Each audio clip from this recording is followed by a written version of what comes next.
Ninth class NCERT political science chapter 4 working of institutions. ఇక్కడ ఈ institutions అంటే ఏంటి అని అంటే మన కోసం చట్టాన్ని తయారు చేసే లెజిస్లేచర్, ఇంకా ఈ చట్టాన్ని ఇంప్లిమెంట్ చేసే ఎగ్జిక్యూటివ్, ఇంకా ఈ రెండింటిలో ఏటికైనా సమస్య వస్తే ఆ సమస్యలను సాల్వ్ చేసే జ్యుడిషియరీ, అంటే తీర్పు చెప్పే జ్యుడిషియరీ అనమాట. ఈ మూడింటిని మనం ఏమని అంటామంటే ఇన్స్టిట్యూషన్స్ అని అంటాం. 1748లో మాంటెస్క్యూ అనే ఒక ఫిలాసఫర్ ఉండేవారు.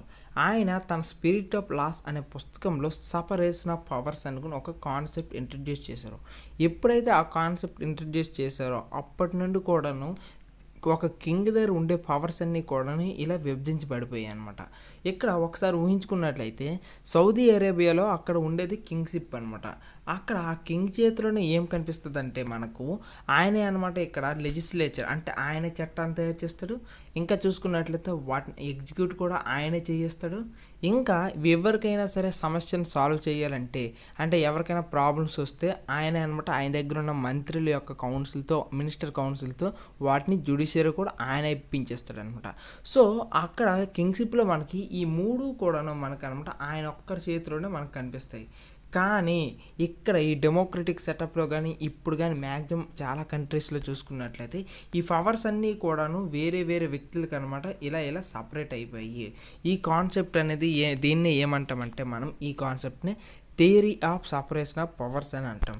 సో ఈ చాప్టర్లో మనం ఏం నేర్చుకుంటామంటే ఈ ఇన్స్టిట్యూషన్స్ అంటే ఏంటి, అదే రకంగా ఈ ఇన్స్టిట్యూషన్స్ అనేవి ఎలా ఒకదాంతో ఒకటి కనెక్ట్ అయ్యి ఉంటాయి, ఇంకా అన్నిటికన్నా ముఖ్యంగా అయితే ఈ ఇన్స్టిట్యూషన్స్ అనేవి డెమోక్రటిక్గా ఉంటున్నాయా లేవా అనేది ఈ చాప్టర్లో నేర్చుకుంటాం. సో ఈ చాప్టర్లో ప్రతిదీ కూడాను మన దేశంలో ఉన్న గవర్నమెంట్ని ఆధారంగా చేసుకొని, ఇంకా బయట దేశాల్లో ఉన్న అదర్ కంట్రీస్ యొక్క గవర్నమెంట్స్ని ఆధారంగా చేసుకుని వాటిని బెస్ట్ ఎగ్జాంపుల్స్తో ఇచ్చేసనమాట ఈ క్వశ్చన్స్ అన్నిటికీ ఆన్సర్ చేస్తాం. సో ఇంకెందుకు ఫ్రెండ్స్ ఆలస్యం, let's get in to our channel.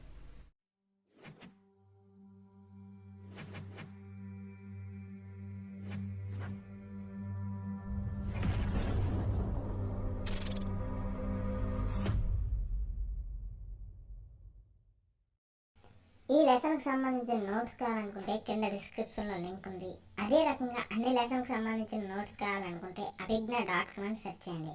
ఇంకా science, history, socially, economic changes ఇలాంటి వాటిపై మీకు ఏమైనా ఎస్ఎస్ కావాలనుకుంటే గోలర్నర్ వెబ్సైట్లో మీరు అన్నీ పొందగలరు. ఇకపై ఈ లెసన్లో మనం అనమాట లెజిస్లేచర్, ఎగ్జిక్యూటివ్, జ్యుడిషియరీ ఈ మూడిటి యొక్క వర్క్స్ని మనం ఎలా చూస్తామంటే సమ్ స్టోరీస్తో, అదే లేకపోతే సమ్ లైవ్ ఎగ్జాంపుల్స్తో మనమాట ఈ చాప్టర్లో మనం డిపిక్ట్ చేసుకుంటాం. సో లేట్ చేయకుండా ఆ కాన్సెప్ట్ చూద్దాం. How is a major policy decision taken, ఎలా ఒక మేజర్ పాలసీ డెసిషన్ అనేది ఎలా తీసుకుంటారు. ఇక్కడ డెసిషన్ అని చెప్పారు, అదే రకంగా పాలసీ అని చెప్పారు. సో ఇలాంటివి ఏవి చేసినా సరే పాలసీస్, లాసు, అదే రకంగా ఏవైనా స్టేట్కి సంబంధించిన డెసిషన్స్ ఇవన్నీ ఎవరు తీసుకుంటారంటే లెజిస్లేచర్. సో ఇప్పుడు మనం నేర్చుకున్న కాన్సెప్ట్ ఏంటంటే లెజిస్లేచర్కి సంబంధించిన కాన్సెప్ట్. ఆ రోజు అనమాట ఏమైందంటే 1990 ఆగస్ట్ 13 అంట, 1990 ఆగస్ట్ 13 ఆ రోజంట ఒక ఆఫీస్ మెమోరాండం వచ్చింది. సో ఇక్కడ ఆఫీస్ మెమోరాండం అంటే అర్థం ఏంటంటే ఏదైనా ఒక స్పెసిఫిక్ లా కానీ, స్పెసిఫిక్ డెసిషన్ కానీ, స్పెసిఫిక్ పాలసీ కానీ ఇదేదైనా సరే ఇక్కడ అప్రోప్రియేట్ అథారిటీ నుండి ఒక పర్టికులర్ అథారిటీ, ఒక పర్టికులర్ అధికారి నుండి అనమాట సైన్ చేసి పంపించబడిందే మనం ఏమంటామంటే ఆఫీస్ మెమోరాండం అని అంటారు. నథింగ్ బట్ ఏంటంటే ఒక గవర్నమెంట్ ఆర్డర్, జీఓ అంటారు కదా, గవర్నమెంట్ యొక్క ఆర్డర్ని మనం ఏమంటామంటే ఆఫీస్ మెమోరాండం అని అంటాం. కాకపోతే ఈ ఆఫీస్ మెమోరాండం అనే పదం మన మ్యాక్సిమం సోషల్గా, అదే రకంగా సొసైటీలో ఎక్కువగా యూజ్ చేయరు. ఎక్కువగా జీవో అని మాట యూజ్ చేస్తారనమాట, గవర్నమెంట్ ఆర్డర్. ఎక్కువగా ఈ ఆఫీస్ మెమోరాండం అనే పదం అక్కడ కాన్స్టిట్యూషన్ బేస్డ్గా, అదే రకంగా కోర్ట్స్లో, ఇంకా చూసుకున్నట్లయితే ఈ ఆఫీసెస్లో మాత్రమే యూజ్ చేస్తారనమాట. బయట మనం కామన్గా యూజ్ చేసే టర్మ్ ఏంటంటే జీవో, అంటే గవర్నమెంట్ ఆర్డర్ అనుకుని ఇక్కడ మనం సింపుల్గా చెప్పేస్తాం అనమాట. సో ఆ గవర్నమెంట్ ఆర్డర్, అదే రకంగా ఆ ఆఫీస్ మెమోరాండంలో ఏం అబ్జర్వ్ చేశారంటే ఇక్కడ ఆ ఆఫీస్ మెమోరాండంకి అనమాట ఒక నెంబర్ ఉందంట. ఏంటంటే 360/112/31/90 ఇలా అనమాట ఒక నెంబర్ ఉంది. ఇంకా చూసుకున్నట్లయితే దాని మీద ఏం గమనించారంటే ఒక జాయింట్ సెక్రటరీ యొక్క సైన్ కనిపించిందట. ఈ జాయింట్ సెక్రటరీ ఏ డిపార్ట్మెంట్కి సంబంధించిన వాళ్ళంటే ఆయన అనమాట personal and training in the ministry of personal public grievances and pensions అని ఈ డిపార్ట్మెంట్కి సంబంధించిన వ్యక్తి యొక్క సైన్ కనిపించిందంట. అయితే గవర్నమెంట్ నుండి రకరకాల మినిస్ట్రీస్ ఉంటాయి, సుమారుగా 60 నుండి 80 మినిస్ట్రీస్ ఉంటాయి. ఇక్కడ మినిస్ట్రీస్ అంటే శాఖలు అని అంటారనమాట. సో మన దేశంలో ఉండే బొగ్గు గనులకు ఒక శాఖ ఉంటుంది, అదే రకంగా మన దేశంలో ఉన్న చదువుకి అంటే ఎడ్యుకేషన్కి ఒక శాఖ ఉంటుంది, హెల్త్కి ఒక శాఖ ఉంటుంది, ట్రాన్స్పోర్ట్కి ఒక శాఖ ఉంటుంది, డిఫెన్స్కి ఒక శాఖ ఉంటుంది, ఇంకా ఇన్ఫ్రాస్ట్రక్చర్కి ఒక శాఖ ఉంటుంది. ఇలా అనమాట రకరకాల పనులన్నిటికీ కూడాను డిఫరెంట్ మినిస్ట్రీస్ అనమాట మనం చూడొచ్చు ఒక కంట్రీలో. ఇక్కడ ఏమైందంటే అలాంటిదే ఒక డిపార్ట్మెంట్, అదేంటంటే personal and training in the ministry of personal public grievances and అనమాట పెన్షన్స్. వీటికి సంబంధించిన ఈ డిపార్ట్మెంట్లో ఉండే జాయింట్ సెక్రటరీ సైన్ చేసి పంపించారనమాట ఈ ఆఫీస్ మెమోరాండంని. సో ఇది మనకి గవర్నమెంట్లో రకరకాలు వచ్చేటప్పటికి కూడాను ఇది ఒక డిఫరెంట్దంట. ఈ గవర్నమెంట్ ఆర్డర్ అనేది చాలా డిఫరెంటే. ఇది ఎందుకు అంత డిఫరెంట్ అంటే దీని మీద అనమాట కొన్ని సంవత్సరాల నుండి కాంట్రవర్సీస్ నడిచాయి. ఉదాహరణకు మనకి రీసెంట్గా చూసుకున్నట్లయితే మనకి సిఏఏ ఎన్ఆర్సీ యాక్ట్ ఒకటి దించారు. సో ఈ ఆఫీస్ మెమోరాండం కూడాను కొద్దిగా కాంట్రవర్సీని బాగా లేపింది మన దేశంలో అనమాట. ఎన్నో గొడవలకు కూడా దారితీస్తుంది. సేమ్ అక్కడ ఈ 2020లో ఏదైతే జరిగిందో 1990 ఆ టైంలో కూడాను ఇంత గొడవలకి రావడానికి అనమాట కారణమైంది అనమాట ఈ ఆఫీస్ మెమోరాండం. అసలు ఈ డెసిషన్ ఎందుకు కోపం తెచ్చింది అనుకోనంటే ఆ డెసిషన్లో ఏముందంటే అక్కడ అనమాట ఆఫీస్ మెమోరాండంలో ఏమని చెప్తున్నారంటే 27% అనమాట రిజర్వేషన్ ఎవరికి ఇస్తున్నారంటే ఆబ్జెక్టివ్గా SEBC socially and economically backward క్యాస్టెస్కి అనమాట ఇక నుంచి అంటే 27% రిజర్వేషన్ ఇవ్వాలనుకుని అనమాట చెప్పారు. సో ఈ మాట అనేది అనమాట అప్పట్లో ఉన్న వాళ్ళకి అనమాట ఈ రిజర్వేషన్ అనేది కాన్సెప్ట్ కొద్దిగా కొత్త కాబట్టి వాళ్ళు ఎవరూ యాక్సెప్ట్ చేయలేదన్నమాట. సో ఈ ఒక్క మాట అనేది అప్పుడు అనమాట చాలా గొడవలకు అనమాట దారితీసింది. ఇంకా అనమాట చాలా గొడవలు, అదే రకంగా ఇక్కడ స్ట్రైక్స్ కూడా చేశారనమాట. ఇది ఇవ్వాలనే వాళ్ళు స్ట్రైక్స్ చేశారు, అదే కాకుండా ఈ లాని అప్లై చేయకూడదు, అదే రకంగా వద్దు అనుకుని దానికి ఎగ్నెస్ట్గా చేసిన వాళ్ళు కూడాను స్ట్రైక్స్ చేశారనమాట. సో ఏంటి ఈ ఎస్సీబీసీ అంటే ఏమంటామంటే మన సొసైటీలో ఉన్న మైనారిటీస్, అదే రకంగా చిన్న క్యాస్ట్స్, ఇంకా ఎడ్యుకేషన్ పరంగా చాలా తక్కువగా ఉన్న నాన్ ఎడ్యుకేటెడ్స్, అదే రకంగా చాలా పూర్గా ఉన్న వాళ్ళు, అదే రకంగా ఎన్నో సంవత్సరాల నుండి డిస్క్రిమినేషన్ అనుభవిస్తున్న వాళ్ళు, వీళ్ళందరినీ ఏమనిగా పిలుస్తున్నారంటే ఒక కామన్ టర్మ్తో పిలుస్తున్నారు. అదేంటంటే ఎస్సీబీసీ అని పిలుస్తున్నారు. సోషల్లీ అండ్ ఎకనామికలీ అంటే సామాజికంగా, ఆర్థికంగా అనమాట ఈ బ్యాక్వర్డ్ అంటే వెనకబడిన కులాలని మనం ఏమని పిలుస్తున్నారంటే ఎస్సీబీసీ అని అంటున్నాం. సో ఈ కాన్సెప్ట్ అంతా, ఈ డెసిషన్ అంతా మనం ఏం నేర్చుకున్నామంటే ఈ ఒక ఆఫీస్ మెమోరాండం అనేది వచ్చింది. ఆ ఆఫీస్ మెమోరాండంలో ఏ డెసిషన్ ఉందంటే ఇక నుంచి ఎస్సీబీసీ అంటే సోషల్లీ ఎకనామికల్ బ్యాక్వర్డ్ క్యాస్టెస్ అన్నిటికీ 27% అనమాట రిజర్వేషన్ ఎక్కడంటే సివిల్ సర్వీసెస్లో ఇంప్లిమెంట్ చేయాలనుకుని ఇక్కడ ఈ ఆఫీస్ మెమోరాండం ఇచ్చారు. సో ఇప్పుడు మనం ఏం నేర్చుకుంటున్నామంటే ఈ డెసిషన్ అనేది ఎలా తీసుకున్నారు, అసలు ఈ డెసిషన్ మేకర్స్ ఎవరు, ఈ డెసిషన్ ఎవరు తీసుకున్నారో, ఎలా తీసుకున్నారో అనేది ఇప్పుడు మనం చూద్దాం. ఇక్కడ ఈ ఆఫీస్ మెమోరాండంలో మనం క్లియర్గా చూసింది ఏంటంటే జాయింట్ సెక్రటరీ యొక్క సైన్ అనమాట. సో జాయింట్ సెక్రటరీ తన అంతటా తానుగా డెసిషన్ ఏమీ తీసుకోలేదు, అదే రకంగా డెసిషన్ అప్రూవ్ ఏమీ చేసలేదు. సో దాని వెనక అనమాట ఎవరి సజెషన్ ఉంది, ఎవరి యొక్క ఇన్స్ట్రక్షన్స్ ఉన్నాయంటే మినిస్ట్రీ ఆఫ్ అంటే ఆ మినిస్ట్రీ ఎవరంటే పర్సనల్ అండ్ పబ్లిక్ గ్రీవెన్సెస్, అదే రకంగా పెన్షన్స్, ఈ డిపార్ట్మెంట్కి సంబంధించిన మినిస్టర్ గారి యొక్క ఇన్స్ట్రక్షన్స్ మీదటగానే ఆయన అనమాట సైన్ పెట్టారు. సో మనం 8th క్లాస్లో ఏం నేర్చుకున్నామంటే లెజిస్లేచర్ కాన్సెప్ట్లో ఒక డెసిషన్ తీసుకోవాలంటే అనేక చర్చలు, అనేక డిబేట్స్ జరుగుతాయి. ఈ డిబేట్స్ అన్నీ జరగకుండా ఇలాంటి డెసిషన్స్ డెమోక్రటిక్ సెటప్లో తీసుకోరు అనుకున్నాం అనమాట మనం నేర్చుకున్నాం. సో ఇప్పుడు 8th క్లాస్లో మనం ఏం నేర్చుకున్నామో ఒక్కసారి రివైజ్ చేద్దాం. 8th క్లాస్లో మనం పార్లమెంటు గురించి కొద్దిగా నేర్చుకున్నాం. సో పార్లమెంట్ ఏంటి అని అంటే లోక్సభ, రాజ్యసభ, ఇంకా ప్రెసిడెంట్, వీళ్ళు ముగ్గురిని కలిపితేనే మనం ఏమని అంటామంటే ఇక్కడ పార్లమెంట్ అని అంటాం. సో ఇక్కడ లోక్సభ అంటే ఏంటి అని అంటే మనమందరం కొంతమంది ప్రజల్ని ఎన్నుకుంటాం. సో మన తరపున అనమాట కొంతమంది రిప్రజెంటేటివ్స్ని, మన తరపున కొంతమంది లీడర్స్ని ఎన్నుకుంటాం. వాళ్ళనే మనం ఏమంటామంటే ఇక్కడ లోక్సభ వ్యక్తులు అని అంటాం. సో ఉదాహరణకు తీసుకున్నట్లయితే సెంట్రల్ లెవెల్లో అయితే ఎంపీస్ అంటే మెంబర్ ఆఫ్ పార్లమెంట్, అదే రకంగా ఇక్కడ స్టేట్ లెవెల్లో అయితే మనం అనమాట ఎమ్మెల్యేస్ని ఎన్నుకుంటున్నాం. వీళ్ళు అనమాట ఇక్కడ నేషనల్ లెవెల్లో అయితే వీళ్ళందరూ ఎక్కడికి వెళ్తారంటే మనం ఎన్నుకున్న వాళ్ళందరూ కూడాను లోక్సభలో ఉంటారు. వీళ్ళందరూ కూడాను లోక్సభకి వెళ్తారు అనమాట. నెక్స్ట్ రాజ్యసభలో ఎవరు ఉంటారు అని అంటే ఇక్కడ రాజ్యసభలో మనం ఎన్నుకున్న ఎమ్మెల్యేస్, అదే రకంగా మనం ఎన్నుకున్న ఎంపీస్, వీళ్ళిద్దరూ కలిసి మన స్టేట్లో ఉన్న అంటే మన నేషనల్లో ఉన్న ఇంటలెక్చువల్స్, టీచర్సు, అదే రకంగా సొసైటీకి మేలు చేసిన కొంతమంది వ్యక్తులు, వీళ్ళందరినీ కూడాను వీళ్ళు ఎన్నుకుంటారనమాట. సో వాళ్ళంతా కూడాను ఇక్కడ రాజ్యసభలో ఉన్న వ్యక్తులందరూ కూడాను ఇండైరెక్ట్గా ఎలక్ట్ అవుతున్నారు. మనం డైరెక్ట్గా ఎలక్ట్ చేసింది ఎమ్మెల్యేస్, ఎంపీస్ని అయితే వీళ్ళు ఇండైరెక్ట్గా మనతో కాకుండా మనం వేసుకున్న వాళ్ళు, మనం ఎవరినైతే ఒప్పుకున్నామో వాళ్ళు ఆలోచన చేసేసి వాళ్ళని కొంతమందిని ఎన్నుకుంటున్నారు.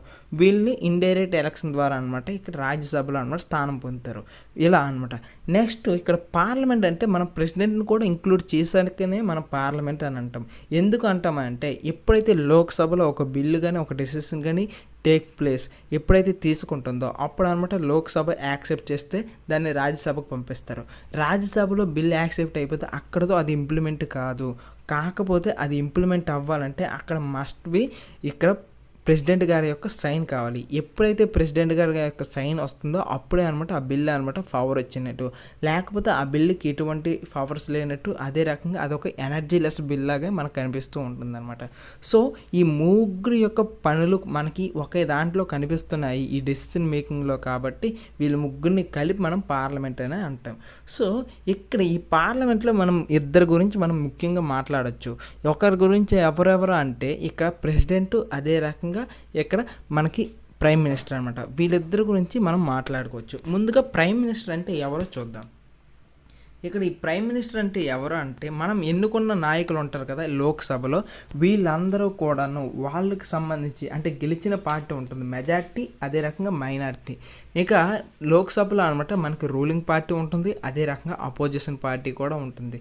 సో రూలింగ్ పార్టీ ఎవరు అవుతారు అంటే ఇక్కడ ఉదాహరణకు తీసుకున్నట్లయితే మనకి లోక్సభలో కొన్ని సీట్స్ ఉంటాయి, 543 ఇలా సీట్స్ ఉంటాయి అనమాట. సో ఈ సీట్స్ అన్నిటికీ కరెక్ట్గా 50% ప్లస్ 1 సీట్స్ ఎవరైతే గెలుచుకుంటారో వాళ్ళందరూ కూడాను ఇక్కడ రూలింగ్ పార్టీ అవుతారు. అంటే వాళ్ళు అనమాట గవర్నమెంట్ని ఫ్రేమ్ చేస్తారు. ఎవరైతే 50% కన్నా తక్కువ సీట్స్ పొందుతారో వాళ్ళందరూ కూడాను ఇక్కడ అపోజిషన్ పార్టీ అయిపోతారు. సో ఈ పాయింట్ గుర్తుంచుకున్నారు కదా, 50% ప్లస్ 1 అంటే సగానికి పైగా జస్ట్ ఒక్క సీట్ ఎక్కువైనా సరే వాళ్ళనమాట ఇక్కడ గవర్నమెంట్ని ఫ్రేమ్ చేస్తారనమాట. సో ఇలా ఫ్రేమ్ చేసిన దాంట్లో అనమాట వాళ్ళు అనమాట ఒకరిని ఎన్నుకుంటారు. లోక్సభలో 50% ప్లస్ 1 వచ్చిన రూలింగ్ పార్టీ వాళ్ళని ఒకరు లీడర్గా ఎన్నుకుంటారు.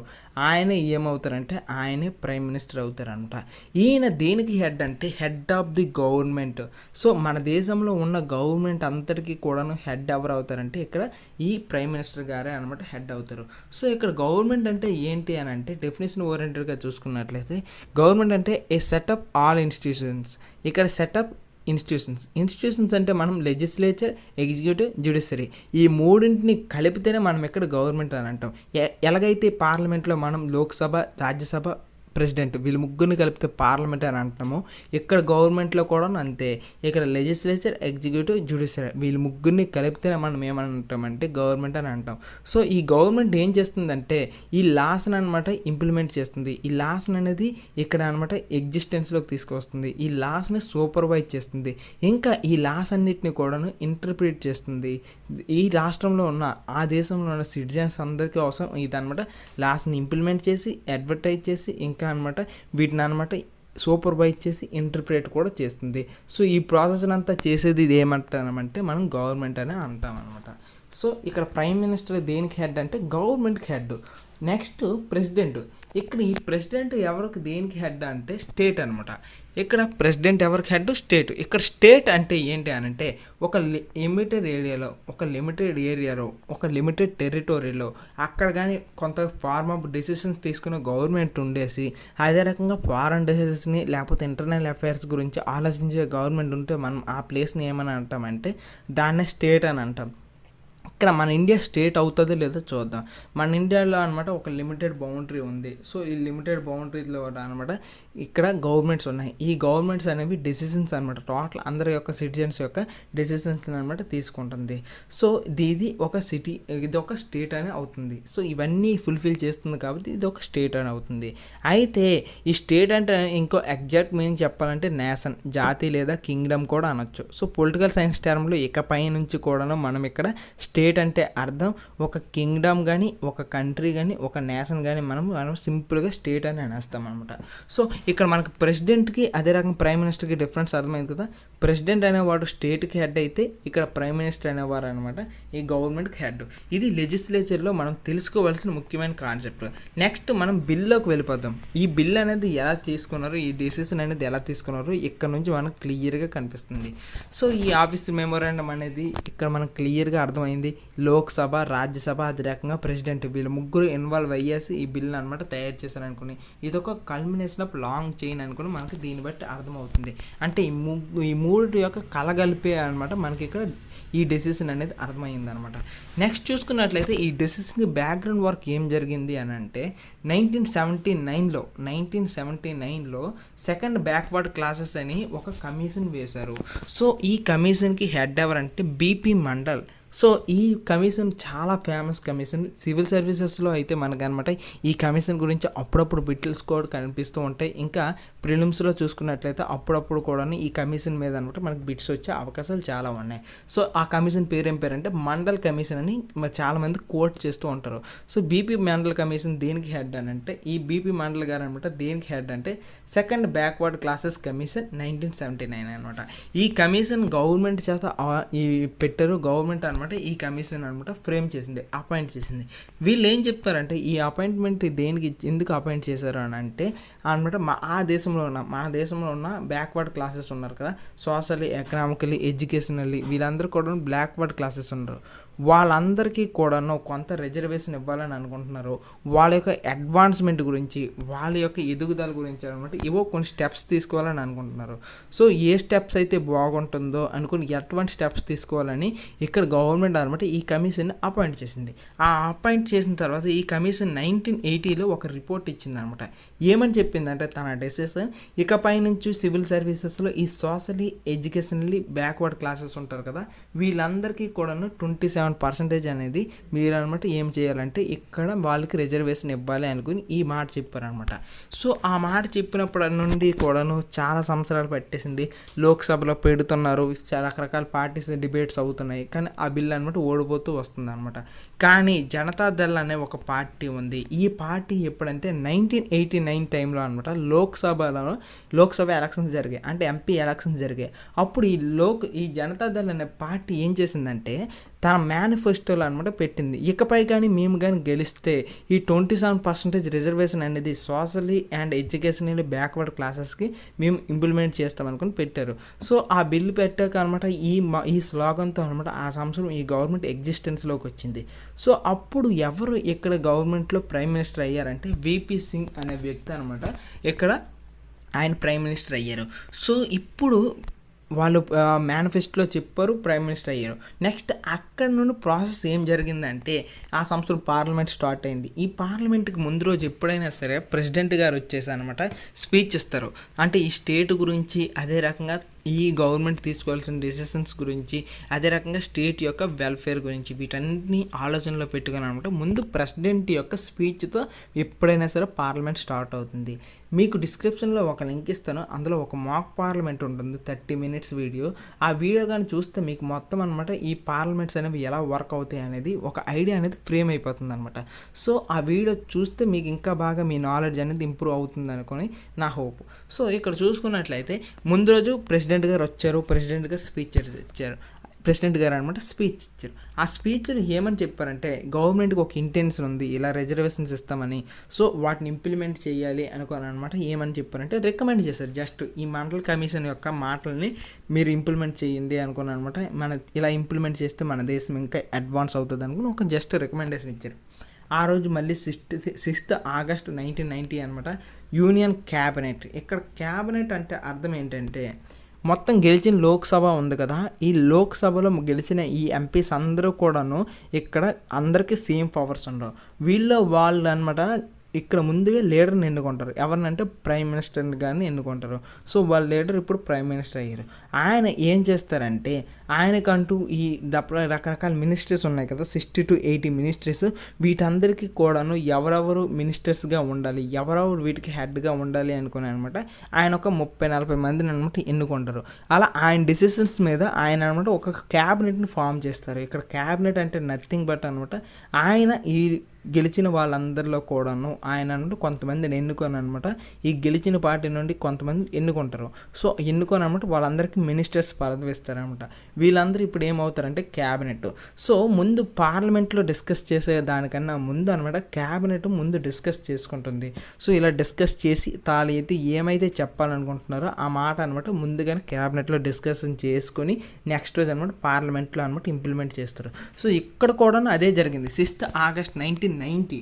సో 6th August 1990 రోజున అనమాట వీళ్ళు క్యాబినెట్లో మీటింగ్లో ఒప్పేసుకున్నారు. అందరూ మినిస్టర్స్ కూడా ఒప్పుకున్నారు, మాకు ఎటువంటి అభ్యంతరం లేదు, సో బిల్ పాస్ చేయండి సార్ అనుకున్నారు అనమాట. ఇక్కడ ఒప్పుకున్నారు. అలా క్యాబినెట్లో ఒప్పుకున్న తర్వాత నెక్స్ట్ రోజు పార్లమెంట్లో అనమాట పెట్టారు, అంటే లోక్సభలో పెట్టారు. లోక్సభలో అనమాట సక్సెస్ అయిపోయింది. అదే రకంగా రాజ్యసభకు పంపించి రాజ్యసభలో కూడా సక్సెస్ అయిపోయింది. ఇప్పుడు అనమాట రాజ్యసభలో కూడా సక్సెస్ అయిపోయిన తర్వాత ప్రెసిడెంట్ గారి దగ్గర కూడా పంపించారు. మొత్తానికి ప్రెసిడెంట్ గారు కూడా ఒప్పుకున్నారు. ఈ బోత్ హౌసెస్ అదే రకం ప్రెసిడెంట్ అంటే నథింగ్ బట్ పార్లమెంట్ అనేది యాక్సెప్ట్ చేసింది అని అర్థం.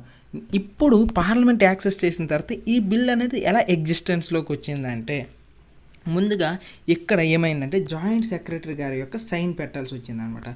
సో ఆ డిపార్ట్మెంట్కి సంబంధించిన జాయింట్ సెక్రటరీ గారు ఉంటారు కదా, ఆయన అనమాట ఈయన యొక్క ఇన్స్ట్రక్షన్ ఆ department of personal and public grievances అదే రకంగా పెన్షన్స్ ఈ యొక్క డిపార్ట్మెంట్ యొక్క సైన్ తీసుకున్నారు. ఇలా సైన్ అనమాట ఈ జాయింట్ సెక్రటరీ పెట్టారు. దీన్ని అనమాట ఒక ఆర్డర్ అనమాట పంపించారు ఆఫీస్ మెమోరాండంగా. ఇలా అనమాట ఇన్ని స్టెప్స్ దాటుకుని అనమాట ఒక ఆర్డర్ అనేది ఫ్రేమ్ అయింది.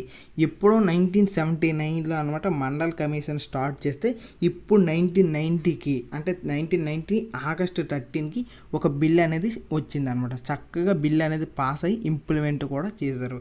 ఇంత స్టెప్స్ జరిగాయి. సో ఇంతటితో అయిపోయిందా అంటే స్టోరీ ఇంకా అవ్వలేదు. ఇప్పుడే అసలు కథ మొదలైంది. ఏమైందంటే ఆ సంవత్సరం అంట ఈ బిల్ అనేది పెద్ద చర్చకు అనమాట దారితీసింది. ఇంకా కొన్ని వైలెన్స్ యాక్టివిటీస్కి కూడాను దారితీసింది. ఎలా అయితే ఈ 2020లో అనమాట CIA NRC బిల్లు గురించి ప్రజలందరూ కొట్టుకున్నారో, ప్రజలందరూ కాదు ఆ బిల్లు అనమాట ఇబ్బంది పరిచిన వాళ్ళందరూ కూడాను కొట్టుకున్నారో ఇక్కడ కూడాను అదే జరిగిందనమాట. సో ఆ సంవత్సరం ఏమైందంటే ఈ రిజర్వేషన్ అనే టాపిక్ అనమాట ఒక హాట్ టాపిక్గా మారిపోయింది. ఈ రిజర్వేషన్ అనేది ఒక హాట్ టాపిక్గా మారిపోయినప్పుడు అనమాట దీన్ని అపోజ్ చేసే వాళ్ళు ఏమని అంటున్నారంటే ఇది అనమాట రైట్ టు ఈక్వాలిటీని అనమాట ఇబ్బంది పెడుతుంది. ఎందుకంటే ఇప్పుడు సొసైటీలో ఉన్న వాళ్ళందరూ సమానమే అని చెప్పారు. కానీ ఇప్పుడు ఎప్పుడైతే మీరు రిజర్వేషన్స్ వాళ్ళందరికీ ఇస్తారో మా యొక్క ఆపర్చునిటీస్ అనేది తగ్గిపోతాయి. అంటే మేము 100 మెంబర్స్ సెలెక్ట్ అవ్వాల్సిన వాళ్ళము ఎవరో తెలియని వాళ్ళకి టాలెంట్ లేని వాళ్ళకి అనమాట 27 మెంబర్స్కి తీసుకొని ఇచ్చేస్తున్నారు. వాళ్ళకనమాట ఒక 27 మెంబర్స్కి ఇక్కడ లాస్ చేసి వేరే 27 మెంబర్స్కి మీరు తీసుకొని వచ్చేస్తున్నారు అనుకుని గొడవ చేశారనమాట. అంటే మా యొక్క ఈక్వాలిటీని అనేది మీరు దెబ్బతీస్తున్నారు అనుకున్నాను అనమాట. ఆ సమస్యకి గొడవ చేస్తారు. ఇంకా చూసుకున్నట్టయితే కొంతమంది అనమాట ఏమని చెప్పారంటే ఇది దేశం యొక్క సమగ్రతమైన దెబ్బ పడుతుంది, ఈ దేశం యొక్క సమగ్రత అదే రకంగా దేశం యొక్క యూనిటీని మీరు దెబ్బతీస్తున్నారు, అందరూ సమానమని చెప్పేసి మీరు అనమాట వీళ్ళు వేరే వాళ్ళు అదే రకంగా వీళ్ళు అనమాట సపరేట్ మనుషులు అనుకుని మీరే చెబుతున్నారు అనుకుని ఇక్కడ అనమాట ఆ సంస్థ స్ట్రైక్స్ వచ్చాయి అనమాట. సో మనందరికీ తెలుసు ఇలాంటి గొడవలు వచ్చేటప్పుడు ఎటువంటి సమస్యలు వచ్చినా సరే దానిలో ఎవరు జోక్యం ఉంటుంది, ఎవరి యొక్క ఇక్కడ రోల్ స్టార్ట్ అవుతుందంటే జ్యుడిషియరీ రోల్ స్టార్ట్ అవుతుంది. అది ఎవరిదంటే జ్యుడిషియరీ. ఆ సంవత్సరం కూడాను సుప్రీంకోర్టు హైకోర్ట్స్ అనమాట చాలా యాక్టివ్గా రోల్ ప్లే చేశాయి అనమాట. సో మనందరికీ తెలుసు ఎవరికైనా సరే ఇబ్బంది కనిపించినా సరే ఎవరికైనా సరే ఒక లా నచ్చకపోతే కోర్టుల్లోకి వేసేస్తారు. ఆ సంవత్సరం కూడాను సుప్రీంకోర్టులో రకరకాల కేసులు వచ్చి చాలా కేసెస్ అనమాట వేశారు. అలా చేసినప్పుడు అనమాట ఇక్కడ ఈ కేసుకి ఫేమస్ పేరు ఉంది Indira Sawhney versus others Union of India case అని. Indira Sawhney and others versus Union of India case అనమాట.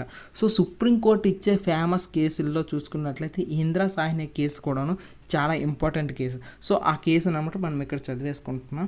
ఇక్కడ ఏమైందంటే ఇక్కడ ఈ కేసు అనమాట స్టార్ట్ అయింది, ఇలా కేసు వేశారు. ఇలా కేసు వేసాక సుప్రీంకోర్టు ఎలా రూల్ చేసిందంటే ఒక 11 మంది కలిసి అనమాట ఏం చేస్తారంటే ఈ కేసు మీద అనమాట వాదాలు చేశారు.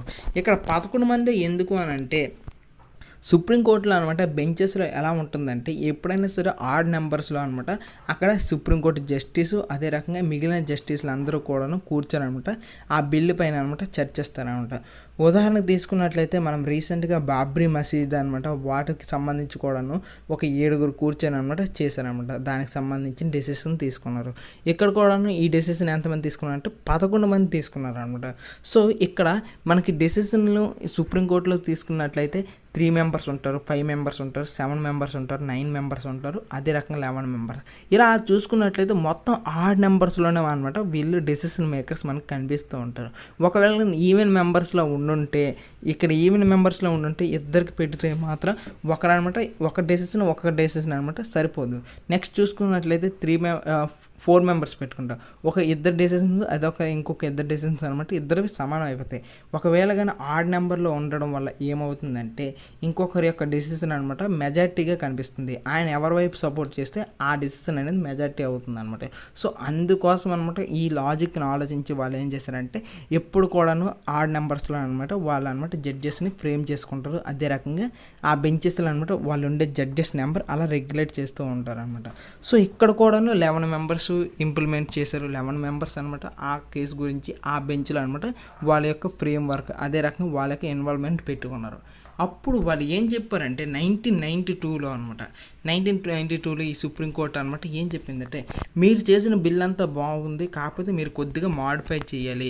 ఏం మాడిఫై చేయాలి అని అంటే వాళ్ళు ఇచ్చిన తీర్పులో వెల్ టు డూ అంటే సొసైటీలో అనమాట ఉన్న కొద్దిగా ధనవంతులు అదే రకంగా సొసైటీలో కొద్దిగా సెటిల్ అయిన వ్యక్తులు ఉంటారు కదా వాళ్ళకి అనమాట ఈ బిల్ నుండి ఎక్స్క్లూడ్ చేయండి. Socially and educationally backward classes అందరూ ఉంటారు, అదే రకంగా మైనారిటీస్లో కూడా కొంతమంది ధనవంతులు ఉంటారు, వాళ్ళని మీరు ఎక్స్క్లూడ్ చేసి ఎవరైతే నిజమైన అర్హులు ఉంటారో ఎవరైతే సరిగ్గా ఫిట్ అవుతారో వాళ్ళనే మీరు ఏం చేయాలంటే వాళ్ళని అనమాట ఈ బిల్లుకి యాక్సెప్ట్ అయ్యేలా ఈ బిల్ అనమాట వాళ్ళకి మాత్రం వర్తించేలా అనమాట చెయ్యాలి అనుకుని అనమాట చెప్పారు. సో ఈ మాట ఇప్పుడు చెప్పారంటే 1993లో అనమాట చెప్పారు. సో అప్పుడు అనమాట ఎప్పుడైతే 8 సెప్టెంబర్ 1993లో చెప్పారో ఈ డిస్ప్యూట్ అనేది అన్నీ ఆగాయి. ఈ బిల్ అనమాట ఇప్పుడు ఇచ్చిన డెసిషన్ అనేది అందరికీ నచ్చింది, అందరూ కూడా యాక్సెప్ట్ చేశారు. ఇలా అన్నమాట డిసిషన్ తీసుకున్నారు. 1979లో ఎప్పుడో డిసిషన్ తీసుకున్నారు. తిరిగి అనమాట అన్ని కష్టాలు పడేసి అనమాట ఇక్కడ బీపీ సింగ్ గారు దాన్ని స్టార్ట్ చేశారు. ఇంకా స్టార్ట్ చేసేసి ఇంప్లిమెంట్ చేశారు. ఇలా ఇంప్లిమెంట్ చేసినప్పుడు అనమాట గొడవలు వచ్చి ఈ గొడవల్లో అనమాట మనకి ఇక్కడ జ్యుడిషియరీ వచ్చింది. సో జ్యుడిషియరీ 1993కి ఈ కేసుని సాల్వ్ చేసింది. ఇలా అనమాట డెసిషన్ అనేది ఒక డెసిషన్ అనమాట ఇలా తీసుకుంటారు. అదే రకంగా దాని వెనక జరిగే బ్యాక్గ్రౌండ్ వర్క్స్ అనేవి ఇలా ఉంటాయి. పార్లమెంట్ మనం ఇంతకుముందు ఈ ఆఫీస్ మెమరాండంలో 27% రిజర్వేషన్స్లో మనం అనమాట వీటి యొక్క డిస్కషన్ చూసాం.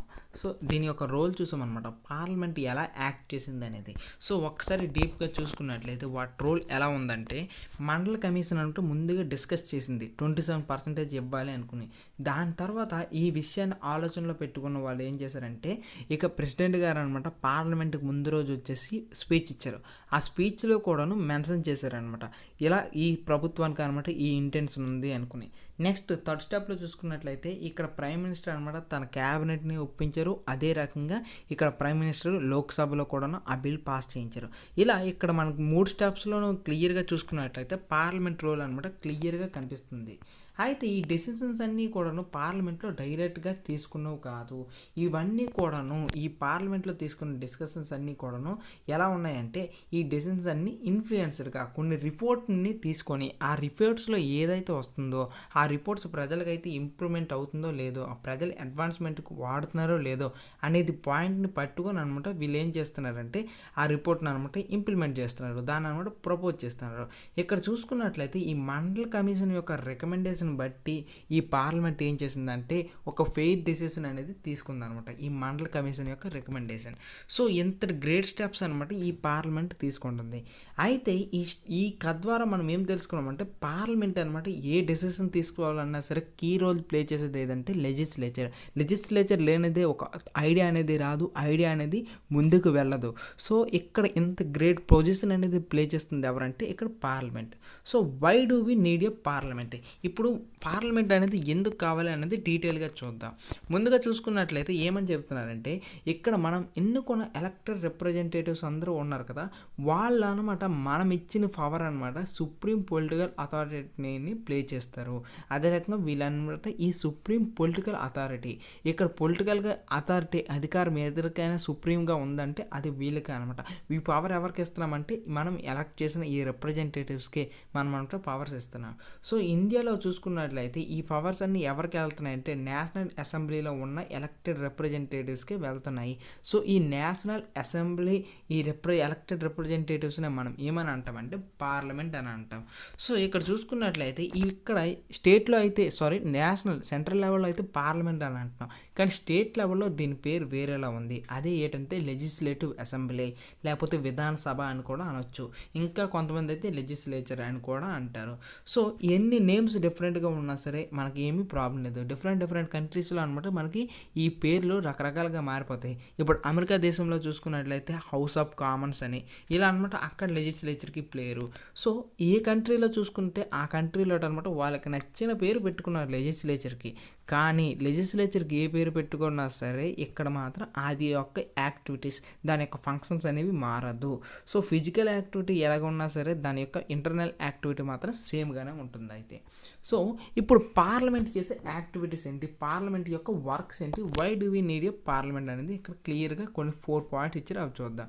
సో పార్లమెంట్ అంటే ఏంటి, దీనికి అనమాట సుప్రీం అథారిటీ ఉంది. చట్టాలు తయారు చేసే అధికారం అంటే ఎవరికి ఉంది, పార్లమెంట్కి. సో ఇక్కడ పార్లమెంట్కి చట్టాలు తయారు చేయడమే కాదు ఇక్కడ వాటిని చేంజ్ చేయొచ్చు. అంటే ఆల్రెడీ ఎగ్జిస్టింగ్గా ఉన్న లాస్ని ఏం చేస్తుంటే మాడిఫై చేస్తూ ఉంటాయి.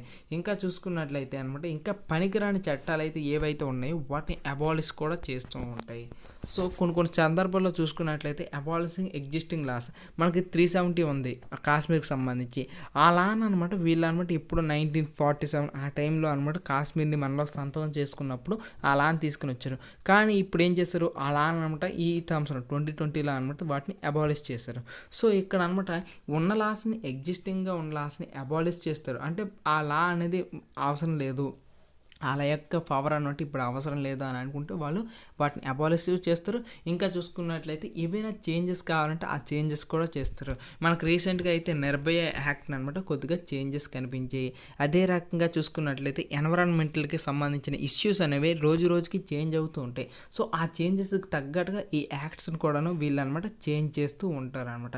ఇంకా మనం లాస్ట్ లెసన్లో చూసుకున్నట్లయితే చైల్డ్ లేబర్ యాక్ట్ ఉంది. సో చైల్డ్ ప్రొటెక్షన్ యాక్ట్ కూడాను చూసుకున్నట్లయితే ఒకప్పుడు అనమాట 14 years వరకు పిల్లలే అనమాట ఇక్కడ పని చేయకూడదని చెప్పారు. కానీ ఇక్కడ ఏం చెప్పారంటే వాళ్ళు స్కూల్కి వెళ్ళాలి. అదే రకంగా 14 to 18 years పిల్లలు కూడాను ఎటువంటి హజార్డస్ కండిషన్స్ అంటే హానికరమైన కండిషన్స్లో పని చేయకూడదు అనుకున్నాను అనమాట. కొత్తగా మార్పు చేశారు. ఇలా అనమాట మన దగ్గర అనమాట వీళ్ళు చట్టాలు తయారు చేయడమే కాదు చట్టాలను చేంజ్ చేస్తారు. అవసరమైతే చెడుగా ఉన్న చట్టాలు, అవసరం లేవు అనుకునే చట్టాలు కూడా అబాలిష్ కూడా చేసే పవర్ అనమాట పార్లమెంట్కి ఉంది. ఇక సెకండ్గా చూసుకున్నట్లయితే ఈ గవర్నమెంట్ని రన్ చేసే పవర్ ఎవరి దగ్గర ఉంది, అదే రకంగా గవర్నమెంట్ని కంట్రోల్ చేసే పవర్ ఎవరి దగ్గర ఉందంటే ఇక్కడ ఈ పార్లమెంట్ చేతిలోనే ఉంది అని అంట. అయితే ఇండియాలో చూసుకున్నట్లయితే గవర్నమెంట్ యొక్క పవర్ అదే రకంగా పార్లమెంట్ని అదే రకంగా గవర్నమెంట్ని రన్ చేసే పవర్ ఇక్కడ డైరెక్ట్గాను ఫుల్గాను ఉందంట. ఎందుకు ఇక్కడ డైరెక్ట్గా ఫుల్గా ఉంది అని అంటే ఇక్కడ ఒక కాన్సెప్ట్ తెలుసుకోవాలి. పొలిటికల్గా చూసుకున్నట్లయితే మన ఇండియాలో ఇక్కడ ఎగ్జిక్యూటివ్ అనేది సపరేట్గా లేదు. ఎగ్జిక్యూటివ్ అనేది లెజిస్లేచర్లో కలిసిపోయింది. ఎలా అంటే మనం ఎన్నుకున్న నాయకులందరూ ఉంటారు. ఉదాహరణకి 543 సీట్స్ కాబట్టి 272 అక్కడ రౌండ్ ఫిగర్, అదే రకంగా అదే మ్యాజిక్ నెంబర్ అనమాట. సో 273 ఎవరికి వస్తే ఆయన అనమాట గెలిచేస్తారు. సో ఇలా గెలిచేటప్పుడు చూసుకున్నట్లయితే ఇలా గెలిచిన వాళ్ళు 273 అనమాట ఇక్కడ రూలింగ్ పార్టీ అవుతారు. వీళ్ళే అనమాట ఇక్కడ అధికార పార్టీ. వీళ్ళలో కొంతమందిని అనమాట వీళ్ళు ఏం చేస్తారంటే మినిస్టర్స్గా పీపుల్గా ఎలక్ట్ చేసుకుంటారు. సో వాళ్ళకి అనమాట డిఫరెంట్ మినిస్టర్స్ని ఇచ్చేసి, అంటే డిఫరెంట్ శాఖలు ఇచ్చేసి వాళ్ళకి కొన్ని పనులు అనమాట చేయమని చెప్తున్నారు, కొన్ని పనులు అనమాట ఎగ్జిక్యూట్ చేయమని చెప్తున్నారు.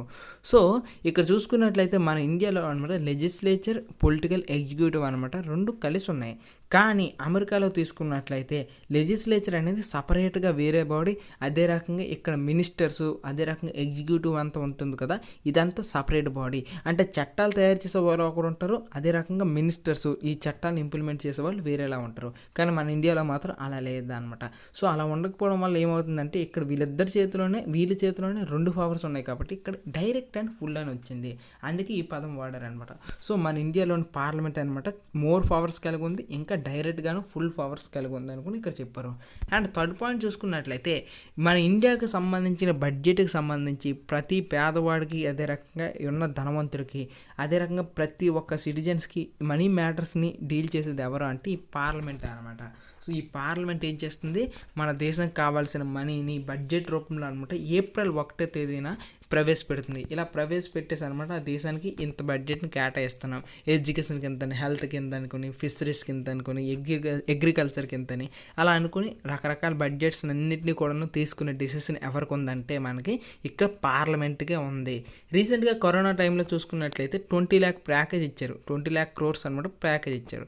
ఈ ప్యాకేజ్లో చూసుకున్నట్లయితే ఈ డెసిషన్ ఎవరు తీసుకున్నారంటే ఇక్కడ ఉన్న ఈ పార్లమెంట్ తీసుకుంది. సో ఈ లెజిస్లేచర్ అనేది తీసుకుంది అనమాట. ఇక్కడ ఈ లెజిస్లేచర్ అదే రకంగా పార్లమెంట్ తీసుకున్న ఈ వర్క్ అనమాట డైరెక్ట్గా మనకు కనిపిస్తున్న అప్లికేషన్. నెక్స్ట్ 4th పాయింట్ చూసుకున్నట్లయితే పార్లమెంట్ కన్నట ఏ డిస్కషన్స్ పైన అయినా సరే డిబేట్ చేసే పవర్ అనమాట ఈ యొక్క పార్లమెంట్కి ఉంది. ఇవి ఎలాంటి విషయాలపై డిబేట్ చేస్తుందంటే ఈ పార్లమెంట్ అనమాట పబ్లిక్ ఇష్యూస్, అదే రకంగా నేషనల్కి సంబంధించిన ఏవైనా పాలసీస్, అదే రకంగా ఇంకా కంట్రీకి వేరే కంట్రీస్తో ఫారెన్ ఎక్స్చేంజ్కి సంబంధించిన విషయాలు, ఇలాంటి వాటన్నిటిపైన తీసుకునే అధికారాలు ఎవరికి ఉన్నాయంటే ఇక్కడ పార్లమెంట్కి ఉంది. ఈ రకమైన అధికారాలను అనమాట మన ఇండియాలోనే ఉన్న పార్లమెంట్ అనమాట కలిగి ఉంది. సో ఇందుకొరకు అనమాట మన పార్లమెంట్ అనేది మన ఇండియాకి అనమాట మోర్ నీడ్ఫుల్గా ఉంది. సో ఇప్పుడు చూసుకున్నట్లయితే 2 houses ఆఫ్ పార్లమెంట్. మనం పార్లమెంట్లో ఇంతకుముందే చెప్పుకున్నాము 2 ఛాంబర్స్ ఉన్నాయి అనుకుని, అవేంటంటే ఒకటి లోక్సభ, ఇంకొకటి రాజ్యసభ. అయితే డెమోక్రటిక్ స్టేట్స్లో చూసుకున్నట్లయితే మోర్ డెమోక్రటిక్ స్టేట్లో కొన్ని యూని క్యామరలిజం, కొన్ని బై క్యామరలిజం.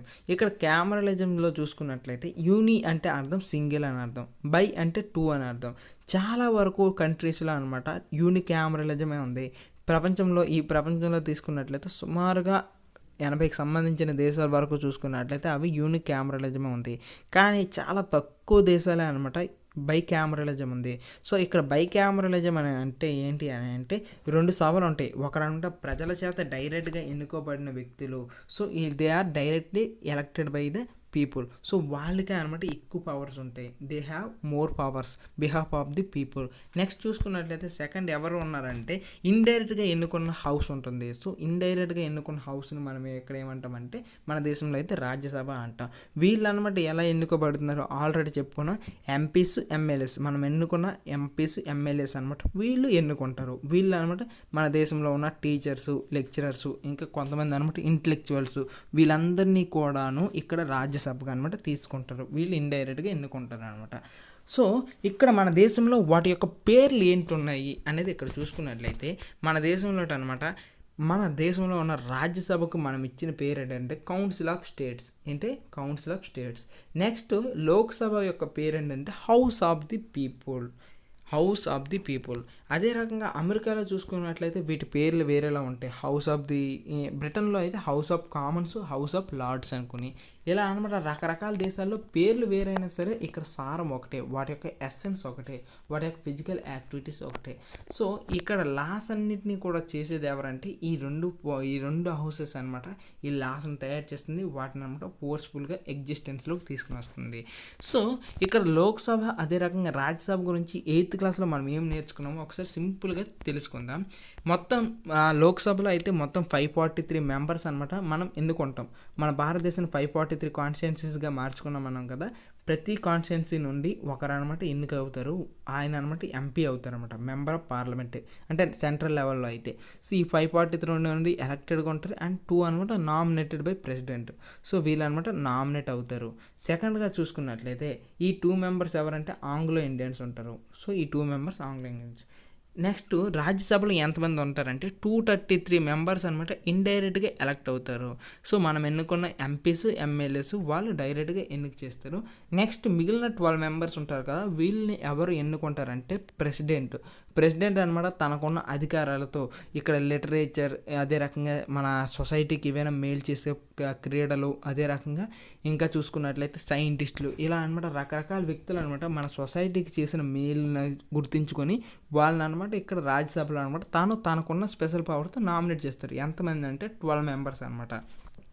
సో ఈ సంవత్సరం చూసుకున్నట్లయితే మనకనమాట రంజన్ గొగోయ్ ఎవరంటే చీఫ్ జస్టిస్ ఆఫ్ ఇండియా అనమాట. ఈ బాబ్డే ఉన్నారు కదా ఇప్పుడు, ఆయనకు ముందు అనమాట రంజన్ గొగోయ్ ఉండేవాళ్ళు. ఆయన అనమాట ఇప్పుడు అనమాట ఏం చేశారంటే రాజ్యసభకు నామినేట్ చేశారు. ఇంకా ఇంతకు ముందు అయితే దీనికి బెస్ట్ ఎగ్జాంపుల్ సచిన్ టెండూల్కర్ గారు ఉన్నారనమాట. ఆయన కూడా ఇక్కడ రాజ్యసభకి డైరెక్ట్గా అనమాట ఎన్నుకున్నారనమాట. సో ఈ రకమైన 2 ఎగ్జాంపుల్స్ మనకి కనిపిస్తాయి. సో ఇక్కడ తెలుసుకోవాల్సింది ఏంటి, ఎంతమంది ఉన్నారు, లోక్సభలో 543 ప్లస్ 2, ఇక్కడ రాజ్యసభలో 233 ప్లస్ 12, అంటే దాంట్లో 545, దీంట్లో 245 అనమాట. సెకండ్ క్వశ్చన్ చూసుకున్నట్లయితే హూ ఎలక్ట్ ద మెంబర్స్, ఇక్కడ హూ ఎలక్ట్ ద మెంబర్స్. మనకి లోక్సభలో అయితే ప్రజల చేత ఎన్నుకోబడతారు, నెక్స్ట్ రాజ్యసభలో అయితే ఇండైరెక్ట్గా ఎన్నుకోబడతారు. ఇంకా థర్డ్ స్టెప్ చూసుకున్నట్లయితే what is the length of the term, వాళ్ళ యొక్క ఎన్ని సంవత్సరాలు టెన్యూర్ ఉంటుంది అని అంటే లోక్సభలో 5 ఇయర్స్ ఉంటుంది. అండ్ రాజ్యసభలో చూసుకున్నట్లయితే అక్కడ అనమాట 6 ఇయర్స్ ఉంటుంది. ప్రతి ఒక్కరికి కూడాను 6 ఇయర్స్ ఉంటుంది. ఇక పార్లమెంట్లో అనమాట ఏ హౌస్ పర్మనెంట్ అంటే ఇక్కడ పర్మనెంట్ హౌస్ అయితే రాజ్యసభ, ఇన్పర్మనెంట్ అయితే ఇక్కడ లోక్సభ.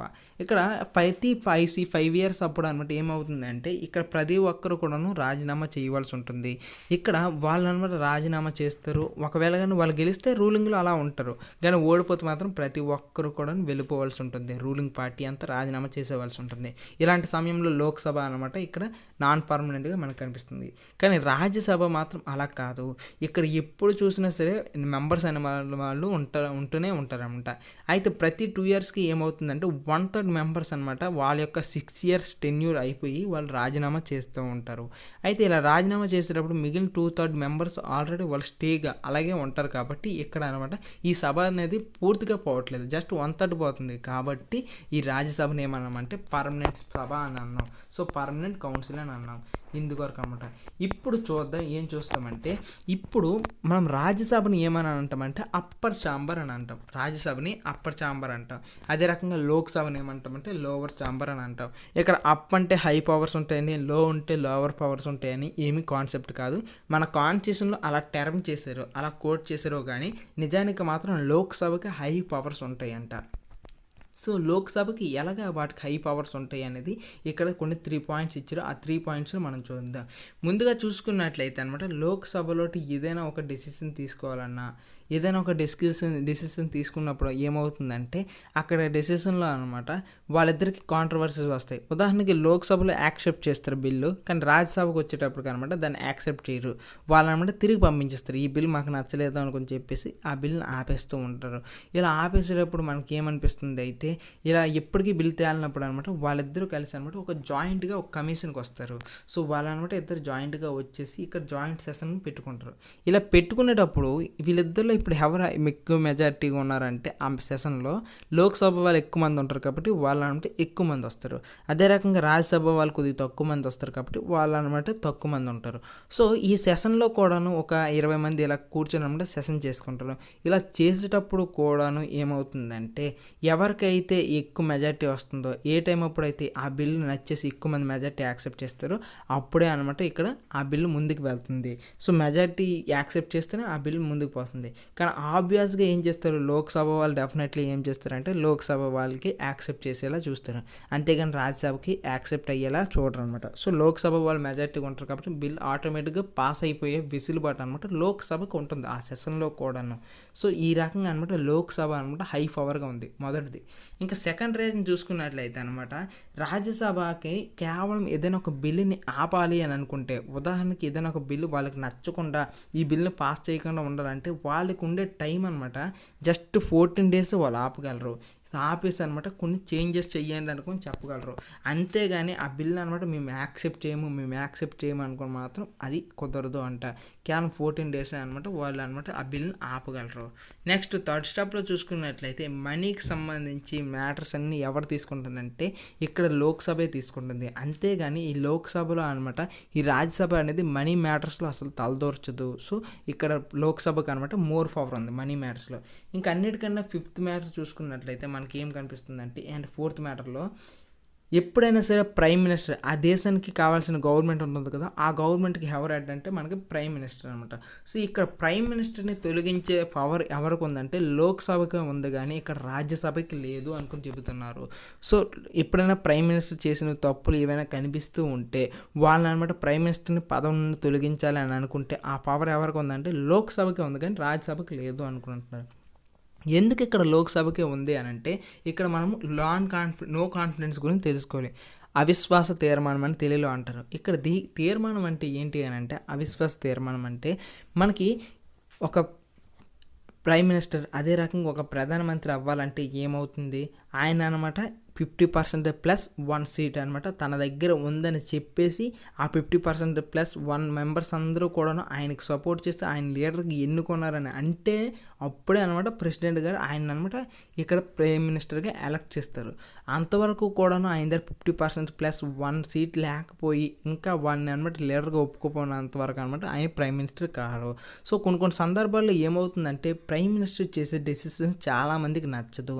సో అలా నచ్చినప్పుడు ఏం చేస్తారంటే ఆ పార్టీలో ఉన్నవాళ్ళు, రూలింగ్ పార్టీలో ఉన్నవాళ్ళు అనమాట ఆయనకి అనమాట సపోర్ట్ చేయడం ఆపేస్తారు. ఇలా ఆపేసేటప్పుడు అనమాట ఎప్పుడైనా సరే అక్కడ అపోజిషన్ పార్టీ వాళ్ళకి ఏదైనా అనిపిస్తుంది ఆయనకు అనమాట తగినంత మెజార్టీ లేదు, 50% ప్లస్ 1 seat అనమాట ఆయనకి అనమాట ఏం చేస్తారంటే మెజార్టీ ఇవ్వట్లేదు, ఆయనకు అనమాట సపోర్ట్ చేయట్లేదు అనిపిస్తే నో కాన్ఫిడెన్స్ అనమాట పెడతారు పార్లమెంట్లో. సో ఇలా పెట్టేటప్పుడు ఏమవుతుందంటే ఒకవేళ కానీ నిజంగా కానీ ఆయనకి అనమాట అంతమంది సపోర్ట్ లేకపోతే 50% ప్లస్ 1 seat కానీ సపోర్ట్ లేకపోతే ఆయన అనమాట అక్కడితో ప్రైమ్ మినిస్టర్గా అనమాట కూలిపోతారు అనమాట. సో ఆయనకి ఇక్కడ ప్రైమ్ మినిస్టర్ పదవి పోతుంది. సేమ్ దీనికి ఎగ్జాంపుల్గా చూసుకున్నట్లయితే మనకి ఇక్కడ కర్ణాటకలో జరిగిందనమాట. కర్ణాటకలో ఆల్రెడీ సీఎం గారు ఉన్నారు, కానీ సీఎం గారు ఉండేటప్పటికి కూడాను 2 సంవత్సరాలు అయ్యింది అనుకుంటున్నాను. ఆయన అయిపోయిన తర్వాత ఏమైందంటే అక్కడ ఎమ్మెల్యేస్ 50% ప్లస్ 1 సపోర్ట్ చేస్తే ఆయన సీఎం అవుతారనమాట. కానీ 2 సంవత్సరాల తర్వాత ఏమైందంటే ఈ 50% ప్లస్ 1 seats అనమాట ఆయనకి సపోర్ట్ చేయలేదు కొంతమంది, దాంట్లో నుండి కొంతమంది ఎమ్మెల్యేస్ అనమాట ఆయన సపోర్ట్ చేయలేదు. ఇలా సపోర్ట్ చేయకుండా ఏం చేశారంటే ఈ అపోజిషన్ పార్టీ బీజేపీ ఉంది, వాళ్ళు ఏం చెప్పారంటే ఆయనకు అనమాట తగినంత సపోర్ట్ లేదు, సో ఆయనకు అనమాట తగినంత సపోర్ట్ లేదు, నో కాన్ఫిడెన్స్ పెట్టండి ఏంటంటే అవిశ్వాస తీర్మానం, ఆయన కాన్ఫిడెన్స్ లేదు అనుకుని చెప్పారనమాట. ఇలా చెప్పేటప్పుడు ఏమైందంటే నిజంగా ఆయన అనమాట గవర్నర్ సమక్షంలో పెట్టేటప్పటికి ఆయనకు అనమాట తగినంత మెజార్టీ లేదు. అలా మెజార్టీ లేనప్పుడు ఏమైంది, నెక్స్ట్ చాయిస్ అపోజిషన్కి వస్తుంది. అపోజిషన్కి చాయిస్ వచ్చింది అనమాట, మీకు తగినంత మెజార్టీ ఉందా అంటే ఎస్ మాకు తగినంత మెజార్టీ ఉంది, ఇప్పుడు మేము 50% ప్లస్ 1 seats ఉన్నాయనుకుని చెప్పారనమాట. అలా చెప్పడంతో మనకి ఇప్పుడు కర్ణాటక సీఎం యడ్యూరప్ప గారు అనమాట అలా నో కాన్ఫిడెన్స్ పెట్టేసి ఆయన అనమాట తగినంత మెజార్టీ ఈయన వైపు అపోజిషన్ పార్టీలో ఉన్న ఈయన వైపు తెచ్చుకొని అనమాట ఈయన ఇప్పుడు సీఎం అయ్యారు. అదొక ఎగ్జాంపుల్. సో ఇక్కడ మనం నేషనల్ లెవెల్లో చూసుకున్నట్లయితే ప్రైమ్ మినిస్టర్ని దించే పవర్ ఎవరికి ఉందంటే ఇక్కడ పార్లమెంట్కే అంటే లోక్సభగా ఉంది తప్ప ఇక్కడ రాజ్యసభకి లేదు. ఈ రకంగా పేరు దెబ్బ ఈ విధంగా అనమాట మనకి ఇక్కడ కనిపిస్తుంది ఏంటి అని అంటే ఇక్కడ పేరు పెద్దదైనప్పటికీ కూడా లోన మ్యాటర్ అయితే చాలా చిన్నదే అనుకొని ఇక్కడ ఈ కాన్సెప్ట్ ద్వారా అర్థమైంది అనమాట. ఆకారం పుష్టి నైవేద్యం నిష్టి అని అంటారు కదా, ఇక్కడ రాజ్యసభలో కూడా అది నిజమైంది. కానీ రాజ్యసభకి మనం పాలిటీ ఇంకా డీప్గా చదివేటప్పుడు ఏమవుతుందంటే రాజ్యసభ యొక్క పవర్స్ కూడా మనం చదువుతాం, అప్పుడు రాజ్యసభ మరీ అంత వీక్ కాదు అని అర్థమవుతుంది అనమాట. సో ఈ రకంగా అనమాట మనకనమాట పార్లమెంట్లో 2 హౌసెస్ ఉంటాయి. 2 హౌసెస్లో ఇక్కడ హై పవర్ ఎవరిదంటే ఇక్కడ మనకి లోక్సభ కనిపిస్తుంది. నెక్స్ట్ లోక్సభలో ఒక కామన్ డే ఎలా జరుగుతుంది, ఒక నార్మల్ డే అనమాట ఎలా అనేది ముందుకెళ్తుంది అనేది ఇక్కడ చూద్దాం. ఇప్పుడు ఏం చేశారంటే ఈయన అనమాట 2004 7th డిసెంబర్ రోజు అనమాట ఇక్కడ ఏమైందంటే పార్లమెంట్ కండక్ట్ చేశారు. ఆ పార్లమెంట్లో ఎలా జరిగింది ఆ రోజు అంతా చూద్దాం. ఉదయం 11కి అనమాట ఏం చేశారంటే 250 క్వశ్చన్స్కి అనమాట వాళ్ళు క్వశ్చన్స్ అడిగారు. ఎవరంటే అపోజిషన్ పార్టీ వాళ్ళు. వీళ్ళు అడిగితే ఏం చేశారంటే ఈ పార్టీ వాళ్ళు రూలింగ్ పార్టీలో ఉన్న వాళ్ళు ఏం చేశారంటే మినిస్ట్రీస్ మొత్తం అందరు మినిస్టర్స్ ఏం చేశారంటే ఈ 250 ప్రశ్నలకి బ్రిటన్గా ఆన్సర్ ఇచ్చారు. ఎంతకి 11కి. నెక్స్ట్ 12కి ఏం చేశారంటే వాళ్ళు అనమాట కొన్ని డాక్యుమెంట్స్ని అఫీషియల్ డాక్యుమెంట్స్ని అనమాట పెట్టారనమాట, ఈ డిస్కషన్లో పెట్టారు. సో ఇదనమాట మేము తీసుకోవాలనుకున్న కొన్ని ఆఫీషియల్ డాక్యుమెంట్స్ మీరు ఒకసారి చూడండి అనుకున్నాను అనమాట. అంటే పార్లమెంట్లో పెట్టారనమాట 12కి. అండ్ 12-2కి ఏమైందంటే కొంతమంది మినిస్టర్స్ అనమాట మినిస్టర్ ఆఫ్ డెవలప్మెంట్కి సంబంధించిన వాళ్ళు ఏం చేశారంటే ఆయన అనమాట నార్త్ ఈస్టర్న్ రీజన్కి మేము ఇలాగనమాట రీవైటలైజేషన్ చేస్తున్నాం అనుకున్నాను అనమాట చెప్పారు. నెక్స్ట్ 12-2కి అదే టైంకి అనమాట ఇంకొక మినిస్టర్ కూడా ఉన్నారు, minister of human resource development. ఈయన కూడాను ఒక national commission for minority educational institution bill అనేది ఒకటి ఇంప్లిమెంట్ చేస్తున్నాము, ఈ బిల్ పెడుతున్నాం అనుకున్నాను అనమాట పార్లమెంట్లో చెప్పారు. సో ఆయన అనమాట పార్లమెంట్లో అనమాట క్లియర్గా అందరికీ వినపడేలా అనమాట నీటి చెప్పారు. సో 12-14కి ఏమైందంటే కొంతమంది అనమాట కొన్ని ఇష్యూస్ని హైలైట్ చేశారు. సో 12-14కి ఏమైంది కొంతమంది కొన్ని ఇష్యూస్ని హైలైట్ చేశారు. అదేంటంటే సిబిఐగా అనమాట విండిక్టివ్నెస్ ఉంది అనుకుని చెప్పారు. ఇంకా అనమాట రాజస్థాన్లో అనమాట ఈ కాన్స్టిట్యూషన్కి సంబంధించి రాజస్థాన్ని లాంగ్వేజ్ అఫీషియల్గా పెట్టండి, ఇలా అనమాట రకరకాల విషయాల గురించి మనకు అనమాట ఏం చేశారంటే హైలైట్ చేశారు. ఉదాహరణకి ఇక్కడ మనం కాశ్మీర్ ఇష్యూ తీసుకున్నట్లయితే ఉదాహరణకి ఆ రోజే 7th డిసెంబర్ 2004 అని అనుకుంటే ఆ రోజు 12-14 టైంకి అనుకుంటాను అనమాట.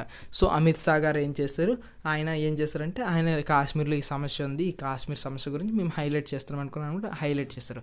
ఇలా అనమాట పార్లమెంట్లో కూడాను ఆ రోజు అనమాట రాజస్థానీ లాంగ్వేజ్ని అఫీషియల్ చేయండి అనుకున్నాను అనమాట. ఆయన ఒక ఇష్యూని హైలైట్ చేశారు. ఇలా రకరకాల ఇష్యూలను అనమాట హైలైట్ చేస్తూ ఉంటారు.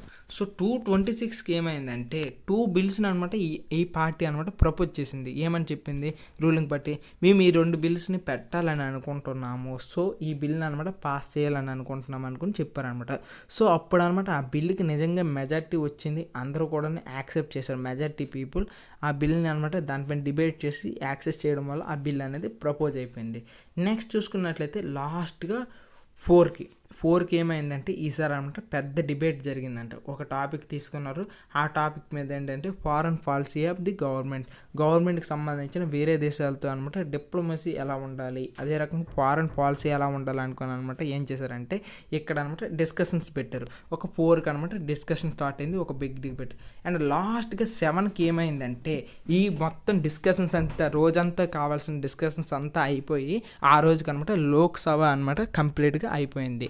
ఇలా అనమాట ఒక నార్మల్ డేలో అనమాట లోక్సభ అది జరుగుతూ ఉంటాయి. లోక్సభ యొక్క ఎలక్షన్స్ అదే లోక్సభలో అనమాట డిస్కషన్స్ ఈ విధంగా జరుగుతాయి.